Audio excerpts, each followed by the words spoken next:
અને good morning. Currency માર્કેટની એક ચાલ સાથે જ આપણે શરૂઆત કરીએ શોની. તો શરૂઆતી કારોબારમાં ડોલર સામે રૂપિયો 9 પૈસા જેટલો મજબૂત થઈ 83.43 પ્રતિ ડોલરની સામે 83.34 પ્રતિ ડોલર પર ખુલતો દેખાયો હતો. અત્યારે જુઓ ડોલર ઇન્ડેક્સમાં ખાસ કરીને 104ના લેવલ્સની આસપાસ કારોબાર થઈ રહ્યો છે અને રૂપિયાની વાત કરીએ તો 83.34ના લેવલની આસપાસ અત્યારે ફ્લેટ ટુ પોઝિટિવ કામકાજ આપણને રૂપિયામાં થતું દેખાઈ રહ્યું છે ડોલરની સામે.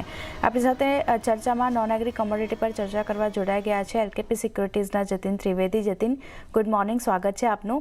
અને કરન્સી માર્કેટની જે એક શરૂઆત કરીએ, કઈ રીતે જોઈ રહ્યા છો? ખાસી વોલેટાલિટી આપણને ફરી એકવાર આવતી દેખાઈ રહી છે, કારણ કે ગત સપ્તાહે આપણે જોયું હતું ડોલર સામે રૂપિયો જે છે તે આપણને રેકોર્ડ નીચલા સ્તરે પહોંચતો દેખાયો હતો. 83.43 પર આપણને બંધ થતો દેખાયો હતો. આજે 83.34ના લેવલ્સની આસપાસ ફરી એકવાર આપણને પોઝિટિવિટી સાથે કારોબાર થઈ રહ્યો છે રૂપિયામાં. કઈ રીતે તમે જોઈ રહ્યા છો? કારણ કે હવે આરબીઆઈ ઇન્ટરવેન્શન કરે તેવા અનુમાન જે છે, એક્સપેક્ટેશન બનતા દેખાઈ રહ્યા છે બજારમાં. એક બાજુ ક્રૂડની કિંમતો જોઈએ તો ફરી એકવાર $87ની આસપાસ આપણને ફરી એકવાર પહોંચતી દેખાઈ રહી છે. તેને કારણે પણ થોડું ઘણું સેન્ટિમેન્ટ રૂપિયા પર નબળું બનતું દેખાયું છે. અને વૈશ્વિક કરન્સીની વાત કરીએ તો યુઆન જે છે, ચાઇનીઝ યુઆન 4 મહિનાના નીચલા સ્તરેથી ફરી એકવાર રિકવર થતો દેખાયો છે. આ બધાને કઈ રીતે જોવું જોઈએ અને કરન્સી માર્કેટમાં કેવી તમે વ્યૂ રાખી રહ્યા છો માર્કેટ માટે? ગુડ મોર્નિંગ આરતી. જો કરન્સી માર્કેટનું વોલેટિલિટી જોઈ લો તો અન્ય કરન્સીઝ રૂપિયાના સામે જે છે વોલેટાઇલ વધારે હતી. છેલ્લા 12 મહિનાથી જોઈ લઈએ આપણે, છેલ્લો 1 વર્ષ જે છે રૂપિયાના અંદર બહુ જ રેન્જ બાઉન્ડ કારોબાર આપણને જોવા મળ્યું હતું, જ્યાં 83.40 83.45 ઓન ધ વીકર સાઇડ હતું અને 82.80 82.70 ઓન ધ હાયર સાઇડ હતું રૂપિયાના માટે. Going in to the election, હવે જે યુફોરિયા ચાલુ થયું છે, ઇલેક્શન ડેટ્સ અનાઉન્સમેન્ટ થઈ છે ઇન્ડિયામાં, તો આઈ થિંક એના પાછળ હવે તમને રૂપિયાના અંદર જે છે મોમેન્ટમ જે છે એ કેરી ફોરવર્ડ જોવા મળશે. એક્સપેન્ડિચર વધતું જશે, સાથે સાથે જ ઇમ્પોર્ટ અને એક્સપોર્ટના નંબર્સ જેવી તેવી આવશે. એના કારણથી વીકલી આપણને એના અંદર મોમેન્ટમ જે છે એ થોડુંક પિકઅપ લેતા જોવા મળતું દેખાતું રહેશે. જેટલું નોન ટ્રેન્ડિંગ કરન્સી હતી ડોલર રૂપિયાનો જે પેર હતો, હવે થોડુંક મને લાગે છે ટ્રેન્ડિંગ જે છે એ પિકઅપ લઈ લેવું જોઈએ. ઓલ્ધો આરબીઆઈ ઇન્ટરવેન્શન જે છે હું એક્સપેક્ટ કરું છું ક્યાંય ને ક્યાંય તમને 83.45 લઈને 83.55 આ ઝોનના આજુબાજુ જ્યારે બી પ્રાઇઝીસ આવશે ત્યારે તમને ઇન્ટરવેન્શન જે છે એ જોવા મળતું રહેશે. અને સાથે સાથે જ 83 અને 82.90 આ જે લેવલ જે છે હવે એના ઉપર થોડુંક જતા રૂપિયાના માટે થોડુંક ડિફિકલ્ટી રહેશે, બિકોઝ ડોલર ઇન્ડેક્સ જે છે ક્યાંય ને ક્યાંય 104ના ઉપર મજબૂત છે. અને સાથે જ ક્રૂડ ઓઇલના પ્રાઇઝીસ પણ જે રીતે બતાવ્યું કે ટ્રેન્ડિંગ છે અને હાયર સાઇડ પર એસ્કેલેશન ચાલુ છે ક્રૂડ ઓઇલના પણ. સો રૂપિયાના માટે હમણાં પરિબળો કોઈ બી બહુ વધારે પોઝિટિવ નથી. ડોલર માટે હજી પણ છે, બિકોઝ ઇન્ટરેસ્ટ રેટ કટ થવું હજી પણ ક્લેરિટી નથી. ગોઈંગ ડાઉન ધ લાઇન થોડુંક ડોવિશ સ્ટાન્સ જરૂર પડ્યું છે, હેલ્પ જરૂર પડ્યું છે, બટ હજી પણ એક્ઝેક્ટ ડેટ નથી સામે કે જૂન જુલાઈના મીટિંગમાં થશે કે નહીં થાય. સો આઈ થિંક ડોલર માટે બહુ હજી પણ સેન્ટિમેન્ટલ બહુ વધારે સ્ટ્રોંગલી કંઈ એવા ઇન્ડિકેશન નથી કે વીક રહેશે ડોલર ઇન્ડેક્સ અહીંયાથી બહુ મોટા ભાગે. તો રૂપિયાના માટે ક્યાંય ને ક્યાંય જોવા જઈએ તો એક જ વસ્તુ છે જે પોઝિટિવ દેખાઈ રહી છે, ઇન્ડિયન કેપિટલ માર્કેટ. જો કેપિટલ માર્કેટ્સના અંદર સારી આમથી બાઇંગ ચાલતી રહેશે, એફઆઈએસની બાઇંગ આવતી રહેશે અને આગળ ચાલતા હજી આવશે ઇલેક્શનના દોરના પહેલા પ્રી ઇલેક્શન રેલીના હિસાબથી, તો તમને રૂપિયો જે છે ક્યાંય ને ક્યાંય થોડુંક અહીંયાથી પોઝિટિવિટીનો કારોબાર જોવા મળી શકે છે. આઈધરવાઇઝ રેન્જ બાઉન્ડ કારોબાર વોલેટિલિટી સાથે મને લાગી રહ્યો છે અને ક્યાંય ને ક્યાંય જ્યારે બી રૂપિયાના અંદર તેજી દેખાય છે ત્યાં આગળ ડોલર અને રૂપિયાનો જે પેર જે છે ક્યાંય ને ક્યાંય બાઇંગ કરવાની સલાહ રહેશે. સો ડોલર રૂપી પેર બાય ઓન ડિપ્સની સ્ટ્રેટેજી તરફથી રહેશે. 83.20 83.15 એક સારો લેવલ રહેશે એન્ટર કરવા માટે થઈને. આ લેવલનું ધ્યાન રાખવું જરૂરી છે. જી આરતી. ઓકે, તો આ સલાહ ખાસ આપણને બનતી દેખાઈ રહી છે કરન્સી માર્કેટ માટે.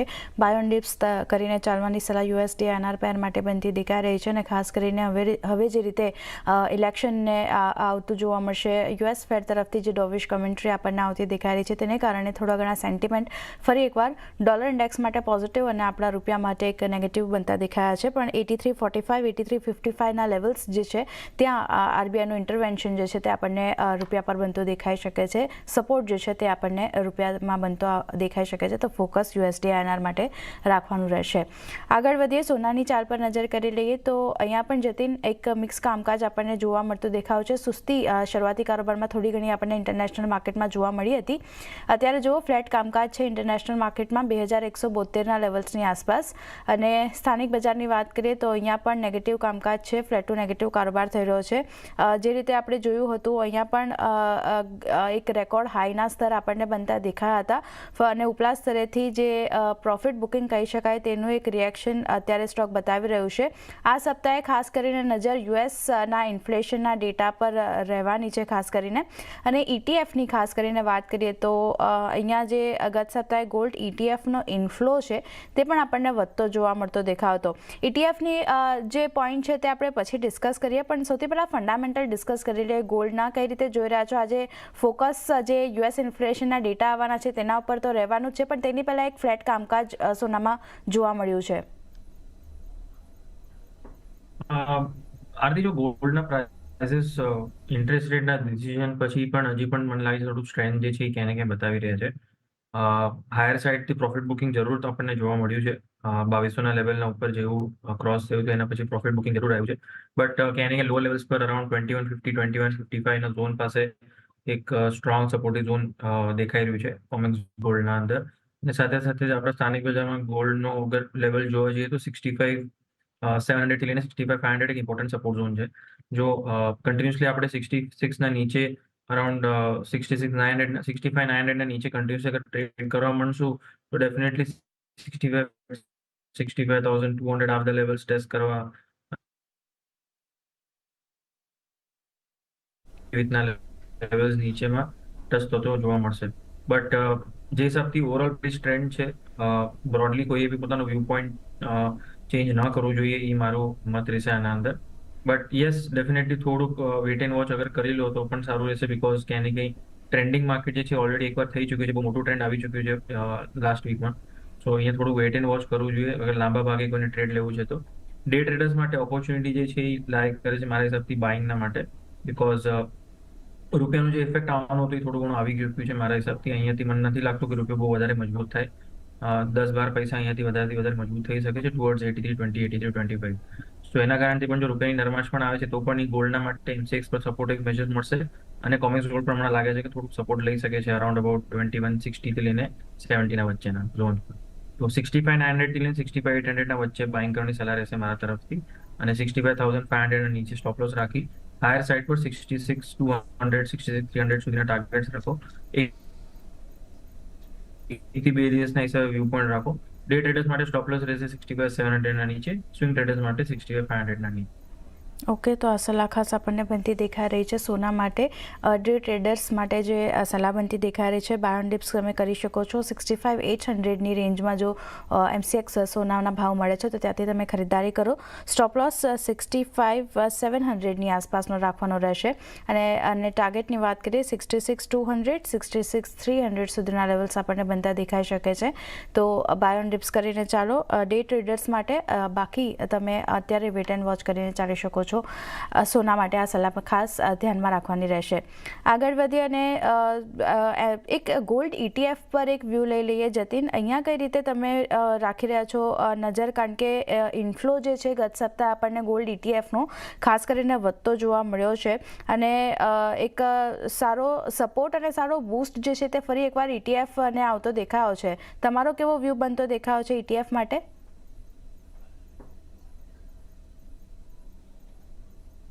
જતીન,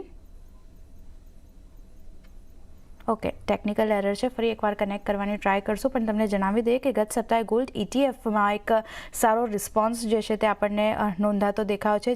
4.83 લાખ જે ઓન્સ ઇન્ફ્લો છે તે આપણને ETF પર આવતો દેખાયો છે. જતીન, ETF ઇન્ફ્લો આપણને ગત સપ્તાહે વધતો જોવા મળ્યો છે. ગોલ્ડ ETF ઇન્ફ્લો, તમારો શું વ્યૂ બની રહ્યો છે આની માટે? આરતી, જો હમણાં થોડું મને લાગે છે ETFના નંબર્સ જે છે આગળ ચાલતા થોડા વીક થવા જોઈએ. હાલાકી હમણાં ઘણા સારા નંબર્સ જરૂર જોવા મળી રહ્યા છે, બિકોઝ ક્યાંય ને ક્યાંય સોવરેન ગોલ્ડ બોન્ડના કારણથી પણ પાર્ટિસિપેશન વધતું દેખાયું હશે. બટ જેટલા પ્રાઇસીસ હાયર લેવલ્સ પર ટ્રેન્ડિંગ હોય છે ત્યારે થોડુંક ETFની બાઇંગ જે છે થોડીક ઓછી થઈ જાય છે. જ્યારે પ્રાઇસની અંદર સ્ટેબિલિટી વધી જાય છે ત્યારે તમને એના અંદર બાઇંગ જે છે એ વધારે દેખાય છે. સો આ જે નંબર્સ જે છે એ ક્યાંય ને ક્યાંય 2 મહિના છેલ્લા 2 મહિના જ્યારે સાઇડવેઝ હતું ગોલ્ડ હમણાં લાસ્ટ 15 દિવસનો અગર ટ્રેન્ડ છોડી દઈએ, તો એના પહેલા જ્યારે સાઇડવેઝ હતું મોમેન્ટમ, એના કારણથી તમને એના અંદર બાઇંગ જે છે એ કન્ટિન્યુઅસલી જોવા મળ્યું છે ઇટીએફના અંદર. બિકોઝ ગોલ્ડ પાર્ટિસિપન્ટ્સ જેટલા ઇટીએફ્સના અંદર હોય છે, એ લોકો વધારે કરીને જ્યારે કોઈ ગોલ્ડ પ્રાઇઝીસ સ્ટેબલ અને એક રેન્જ બાઉન્ડ કારોબાર કરતા હોય છે, ત્યારે એના અંદર પાર્ટિસિપેશન વધી જાય છે. Whether be it on the down trend or up trend. અગર અપ ટ્રેન્ડ પણ માર્કેટ છે તો પણ થોડુંક સ્ટેબલ થશે, પછી જ એના અંદર ઇટીએફની બાઇંગ આવે છે. અને અગર ડાઉન ટ્રેન્ડમાં પણ છે ગોલ્ડ, તો પણ જ્યારે બી સ્ટેબલ થાય છે એના પછી જ એના અંદર બાઇંગ આવે છે. Because as a buyers, long term buyers, price stability Discovery વધારે ઇમ્પોર્ટન્ટ થઈ જાય છે, જે બી ઇટીએફ્સના અંદર કે લોંગ ટર્મ બાઇંગ કરે છે. તો આઈ થિંક અહીંયા જેવી રીતે ટ્રેન્ડિંગ હમણાં માર્કેટ ચાલી રહ્યું છે, in the next couple of months મને લાગે છે થોડુંક ઇટીએફના અંદર તમને બાઇંગ નંબર્સ જે છે આગળ ચાલતા ઓછું જરૂર દેખાશે. અને હમણાં જે હિસાબથી ટ્રેન્ડિંગ છે ઇક્વિટીનો કારોબાર રહેશે. અને સેકન્ડ હાફમાં જેટલું ઇકોનોમિકલ રિવાઇવલ થશે ગ્લોબલી આફ્ટર યુએસનું રિવાઇવલ, એના પછી ચાંદી અને અન્ય બેઝ મેટલના અંદર બાઇંગ જે છે એ તમને વધારે જોવા મળશે અને એનો ઇફેક્ટ ચાંદી પર જોવા મળશે. તો સેકન્ડ હાફ પર હું વધારે બુલિશ છું ચાંદી માટે. હજી પણ વ્યૂ પોઈન્ટ કે નેગેટિવ નથી, બટ બુલિયન્સના સ્પેસમાં અગર જોવા જાઓ તો ગોલ્ડના માટે પોઝિટિવિટીના કારોબાર વધારે છે. ચાંદી માટે જે છે એ પરિબળો વધારે તમને સ્ટ્રેન્થનિંગ જોવા મળશે in the second half of 2024. So traders માટે એડવાઇસ એ રહેશે કે ક્યાંય ને ક્યાંય થોડુંક લેવલ જે છે એ વેટ કરો અગર તમે બાઇંગ સાઇડ માટે વ્યૂ પોઈન્ટ રાખો છો. જો તમે એગ્રેસિવલી ટ્રેડ કરો છો તો અહીંયા શોર્ટ માટે સલાહ રહેશે મારી સિલ્વરના અંદર 75,000 ઉપર સ્ટોપ લોસ રાખીને 74 અને 73,500 સુધીના લેવલ્સ રાખો. 2 થી 3 દિવસના અંદર વ્યૂ પોઈન્ટ રાખો. લોઅર લેવલ્સ પર મને લાગે છે ચાંદી તમને સારા ભાવ પર હજી મળી શકે છે. ઓકે, તો ખાસ આ સલાહ ચાંદી માટે આપણને બનતી દેખાઈ રહી છે. ઇન્ટરનેશનલ માર્કેટની વાત કરીએ તો બાય ઓન ડિપ્સ કરી શકો છો તમે. $24.20 સુધીના જો લેવલ્સ મળે છે તો ચાંદીમાં ખરીદારી કરો. અને સ્થાનિક બજારની વાત કરીએ તો અહીંયા થોડું ઘણું ચાંદીમાં હજી પણ નરમાશ જે છે તે આપણને આગળ વધતી દેખાઈ શકે છે, કારણ કે બેઝ મેટલ્સ એક નરમાશ જે છે તે આગળ બતાવી શકે છે. તેની અસર ચાંદી પર જોવા મળશે, તો સેલ કરીને ચાલવાની સલાહ ચાંદી માટે બનતી દેખાય છે. જે અગ્રેસિવ ટ્રેડર્સ છે તેમની માટે સ્ટોપ લોસ 75,000ની નીચેનો રાખવાનો રહેશે અને ટાર્ગેટ 73,500 સુધીના આપણને બનતા દેખાઈ શકે છે. તો એક સેલ કરવાની સલાહ ચાંદી માટે બનતી દેખાઈ રહી છે. એમસીએક્સ સિલ્વર માટે ફોકસ અહીંયા રાખીને ચાલી શકો છો. આ સાથે જ સમય થયો છે એક વિરામ લેવાનો. વિરામ બાદ એનર્જી પેક અને બેઝ મેટલ્સની ચાર્ટ પર નજર કરીએ.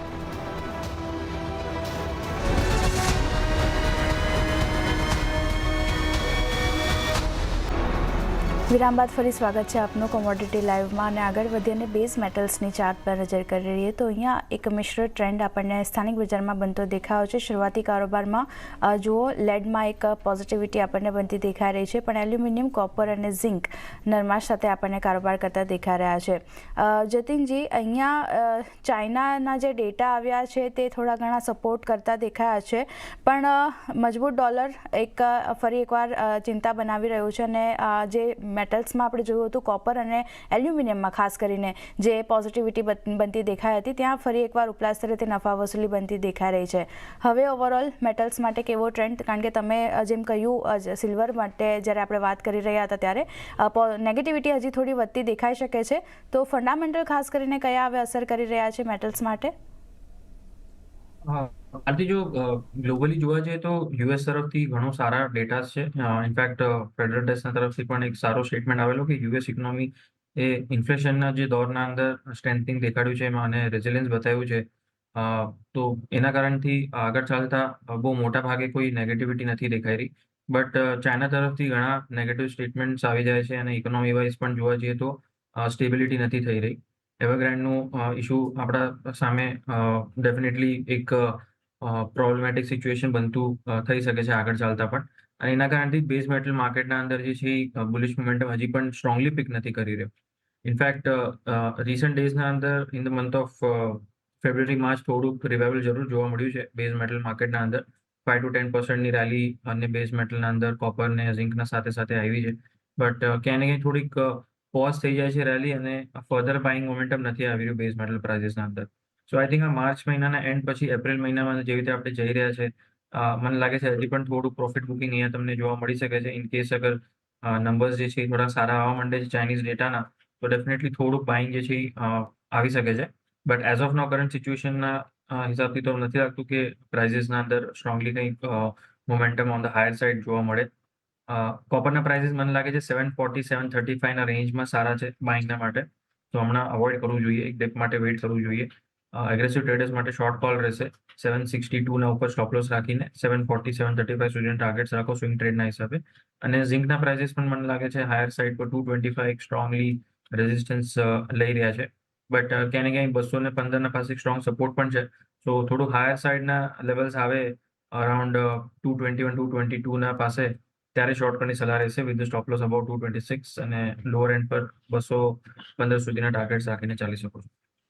ઓકે, તો આ સલાહ ખાસ આપણને કોપર અને ઝિંક માટે બનતી દેખાઈ રહી છે. કોપર માટે ઘટાડો જો આવે છે 740 735 સુધીમાં, તો ત્યાંથી તમે ખરીદારી કરીને ચાલી શકો છો, અથવા તો અગ્રેસિવ ટ્રેડર્સ છો તો તમને સેલ કરવાની સલાહ છે. ખાસ કરીને 762ની આસપાસનો તમારે સ્ટોપ લોસ રાખવાનો રહેશે કોપર માટે, અને ટાર્ગેટ 735 સુધીના આપણને બનતા દેખાઈ શકે છે. જ્યારે ઝિંકમાં તમે અહીંયા પણ વેચવાલી કરીને ચાલી શકો છો. 226નો સ્ટોપ લોસ ધ્યાનમાં રાખવાનો રહેશે, અને ટાર્ગેટ જે છે 215 સુધીના આપણને ડાઉનસાઇડ બનતા દેખાઈ શકે છે ઝિંક માટે. તો અહીંયા પણ વેચીને કારોબાર કરી શકો છો કોપર અને ઝિંકમાં. આગળ વધીએ અને ક્રૂડની ચાલ પર નજર કરી લઈએ તો જતીન, ક્રૂડમાં પણ આપણે જોયું છે વોલેટાઇલ કારોબાર છે. બ્રેન્ટ ફરી એકવાર 87ના લેવલ્સની આસપાસ આપણને કારોબાર કરતું દેખાયું હતું. ત્યારબાદ થોડી ઘણી દબાણ જે છે તે આવ્યું છે 86ના લેવલ્સની આસપાસ અત્યારે બ્રેન્ટમાં કારોબાર. નાઇમેક્સની વાત કરીએ 82ના લેવલ્સની આસપાસ કારોબાર, અને સ્થાનિક બજારમાં પણ ફ્લેટ ટુ પોઝિટિવ કામકાજ આપણને થતું દેખાઈ રહ્યું છે. જે રીતે રશિયન રિફાઇનરી પર યુક્રેનનો હુમલો થઈ રહ્યો છે, બીજી બાજુ ઓપેક પ્લસના લક્ષ્યને પૂરું પાડવા માટે રશિયાએ ઉત્પાદન ઘટાડવાનો પણ નિર્દેશ જે છે તે આપવામાં આવ્યો છે રશિયા તરફથી. આ બધાને કઈ રીતે જોવું જોઈએ? કારણ કે એક તરફ આપણે જાણીએ છીએ કે અમેરિકા જે છે તે યુએસ ક્રૂડના ભાવ ઉપર નહીં જવા દે, પણ ફરી એકવાર આ ઓપેક પ્લસ તરફથી જે રીતે પ્રોડક્શન કાપના ન્યૂઝ આવતા દેખાયા છે, રશિયા તરફથી પ્રોડક્શન ઘટાડવાના નિર્ણય આવતા દેખાયા છે, બધાને કઈ રીતે જોવું જોઈએ અને લેવલ્સ હવે ખાસ કયા ધ્યાનમાં રાખવા?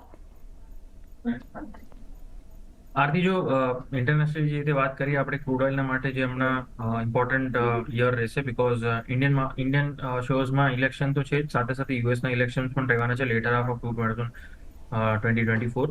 સો મને લાગે છે કે ક્યાંય ને ક્યાંય યુએસ તરફથી ઘણું સ્ટ્રોંગ પ્રેશર જોવા મળશે. જો પ્રાઇઝીસ અગર 94 95ના આજુબાજુ તમને ટ્રેડ કરતા જોવા મળ્યા બ્રેન્ટના અંદર, ત્યારબાદ એના અંદર સ્ટ્રોંગ પ્રોડક્શન અપડેટ્સ જે છે આવવાનું ચાલુ થઈ જશે, બિકોઝ યુએસ જે છે કમ્ફર્ટેબલ નહીં રહે કે બહુ વધારે મોટા ભાગે ક્રૂડ ઓઇલના પ્રાઇઝીસ અહીંયાથી ઉપર આવી જાય. રશિયા તરફથી જરૂર એક પ્રોડક્શનને લઈને કાપના તરફ જૂન સુધી એસ્કેલેશન થઈ રહ્યા છે, એના કારણથી પ્રાઇઝીસ સપોર્ટ જરૂર મળતો રહેશે. તો 78 77ના નીચે WTI તમને ટ્રેડ કરતા જોવા નહીં મળે, અને સાથે સાથે નાઇમેક્સ જે છે તમને ક્યાંય ને ક્યાંય 86 87ના પાસે આવશે ત્યારે તમને એના અંદર એક રેઝિસ્ટન્સ પણ જોવા મળશે, બિકોઝ એક તરફ હાયર સાઇડ પર યુએસ તરફથી પ્રોડક્શનના નંબર્સ વધતા દેખાશે, જ્યારે બી ક્રૂડ ઓઇલ એક હાયર સાઇડના એસ્કેલેશન બતાવશે ટુવર્ડ્સ 85 86ના ઉપર WTI. અને જ્યારે બી તમને 78 79ના આજુબાજુના લેવલ્સ જોવા મળશે WTIના અંદર, ત્યારબાદ એના અંદર ઓપેક પ્લસના તરફથી તમને પ્રોડક્શનના નેગેટિવ સેન્ટિમેન્ટ્સ આવતા જોવા મળશે. તો આ રેન્જને પ્લે કરવાની સલાહ રહેશે મારી ફિલહાલ ક્રૂડના અંદર. હાયર સાઇડ પર અરાઉન્ડ અબાઉટ 86 87ના લેવલ્સ મળે ત્યારે શોર્ટ કરવાની સલાહ રહેશે. હમણાં ફિલહાલ શોર્ટની સલાહ નથી. સો એનું વર્ણન આપણે MCX પર જોવા જઈએ તો 6700 મને લાગે છે બેઝ સપોર્ટ રહેશે ઇમિડિયેટ બેઝિસ પર આ વીકના અંદર. સો 52 ડિપ્સનું સ્ટ્રેટેજી રાખો. હાયર સાઇડ પર 6900ના ટાર્ગેટ્સ રાખો અને 6700ના નીચે સ્ટોપ લોસ રાખો. 6800 6770 આ લેવલ મળે ત્યારે એના અંદર એન્ટ્રી કરો. ઓકે, 6900 સુધીના લેવલ્સ આપણને ક્રૂડમાં જોવા મળતા દેખાઈ શકે છે. તો અહીંયા બાય ઓન ડિપ્સ કરીને ચાલવાની સલાહ બનતી દેખાઈ રહી છે ક્રૂડ માટે. હજી પણ સેન્ટિમેન્ટ જે છે તે પોઝિટિવિટી તરફના જ બનતા દેખાઈ રહ્યા છે. આગળ વધીએ અને નેચરલ ગેસની ચાલ પર નજર કરી લઈએ જતીન. નેચરલ ગેસમાં આપણે શરૂઆતી કારોબારમાં જોયું હતું 5%ની આસપાસની ખરીદારી આપણને બનતી દેખાઈ હતી. અત્યારે જુઓ 151ના લેવલ્સની આસપાસ 0.5%થી પણ વધારેની પોઝિટિવિટી આપણને નેચરલ ગેસ બતાવી રહ્યું છે. અહીંયા કઈ રીતે વ્યૂ રાખી રહ્યા છો? આથી વોલેટાઇલ કાઉન્ટર છે ડેફિનેટલી, અને એનર્જી પેકના અંદર હાઈએસ્ટ વોલેટિલિટી નેચરલ ગેસના અંદર છે. ઇનફેક્ટ અન્ય કોમોડિટીઝના અંદર પણ મને લાગે છે આ વીકના અંદર વધારે ટ્રેન્ડિંગ જે છે મને લાગે છે નેચરલ ગેસના પ્રાઇસીસ રહેશે. 146ના નીચે સ્ટોપ લોસ રાખીને કરંટ માર્કેટ પ્રાઇસથી જ બાઇંગ કરવાની સલાહ રહેશે. હાયર સાઇડ પર 158 થી લઈને 159 160ના પહેલા તમારે પ્રોફિટ બુક કરી લેવું જોઈએ. થોડું વોલેટાઇલ કાઉન્ટર જરૂર છે તો સ્ટ્રિક્ટલી સ્ટોપ લોસ સાથે ટ્રેડ કરો, કાં તો હેજ કરીને ચાલો. અગર તમે ફ્યુચર્સ લોંગ કરો છો તો એક ઓપ્શન લોટ સાથે સેલ કરી દો. અને અગર જો તમે ઓછા રિસ્કથી કામ કરવા ઈચ્છતા હો તો નેચરલ ગેસ મિની કોન્ટ્રાક્ટથી ટ્રેડ કરો.